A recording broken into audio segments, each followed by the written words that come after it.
آپ نے ایاس کا نام سنا ہے؟ یہ معتمد خاص تھا محمود غزنوی کا. وزیر اس سے حسد کرتے ہوتے تھے کہ اس میں کیا خصوصیت ہے کہ بادشاہ اسی کو اہمیت دیتا ہے. ایک دن بادشاہ نے کوئی تربوز کاٹا، کوئی خربوزہ کاٹا یا کوئی اور ایسی چیز تھی، تو جس کو بھی دیا تو وہ کڑوا تھا، تو اس نے چوہی چکھا تو پھینک دیا، اور پھر بلایا یاس کو اور اس کو کاٹ کے اس کی پھانک دی، تو ایسے لطف سے کھانے لگا کہ جیسے اس سے لذیذ کبھی پھل زندگی میں دیکھا نہ ہو. تو سارے اندر ہنس رہے تھے، ایک دوسرے کو آنکھوں سے اشارہ کر رہے تھے، یہ دیکھو بے وقوف. تو بادشاہ رک گیا اور کہا کہ ایاس، یہ جو فروٹ تم نے کھایا ہے یہ میٹھا تھا یا کڑوا؟ کہا بادشاہ سلامت کڑوا. تو کہا پھر اتنے ذوق سے کیوں کھایا؟ کہا کہ اس ہاتھ سے میں نے میٹھی نعمتیں کھائی ہیں، آج کڑوی ملی ہے تو تھوک دوں؟ کہا ایسا نہیں ہو سکتا. تو میاں کڑوا ہو تو وہ بھی قبول کیا جائے، نفس پہ شاک ہو. کڑوی وہ چیز ہوتی ہے جو نفس پہ شاک ہوتی ہے، نفس کرنا نہیں چاہتا، لیکن اس کے باوجود تمہارا دل کہے نہیں یہ مالک کی طرف سے ہے.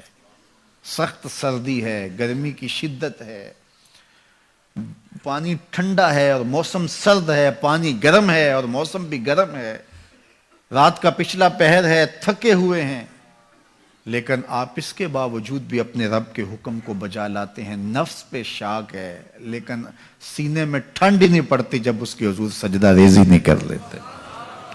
تو اس کے حکموں کو بجا لانا اور اپنے نفس کو پیچھے کر دینا اور اپنی خواہشات کے گلے پہ چھری پھیر دینا اور مالک کی رضا میں اپنے آپ کو گم کر دینا، یہی زندگی ہے اور یہی بندگی ہے.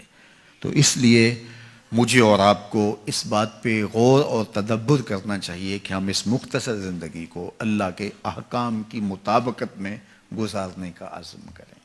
وہ بات چھوٹی سے چھوٹی ہو یا وہ بات بڑی سے بڑی ہو، وہ احکام ہماری زندگی کے اندر نافذ العمل ہو.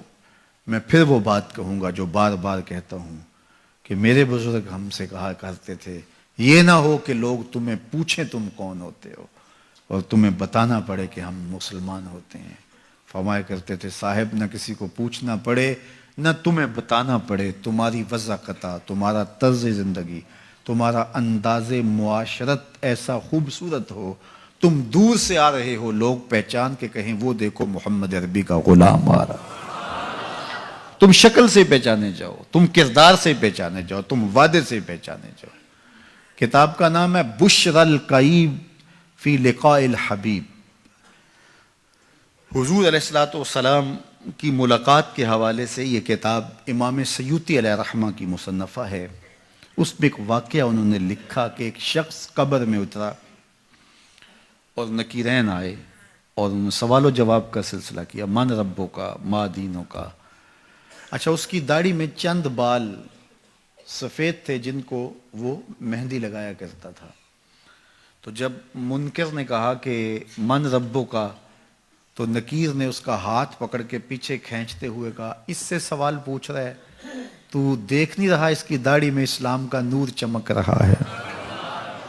اس کی داڑھی میں اسلام کا اجالا تمہیں دکھائی نہیں دے رہا؟ تو تمہاری وضاحت ایسی ہو کہ فرشتے بھی دیکھیں کہ یہ حضور کا غلام آ رہا ہے، یہ حضور کا نوکر آ رہا ہے. نور آنکھوں میں تو چہروں پہ اجالے ہوں گے، مصطفیٰ والوں کے انداز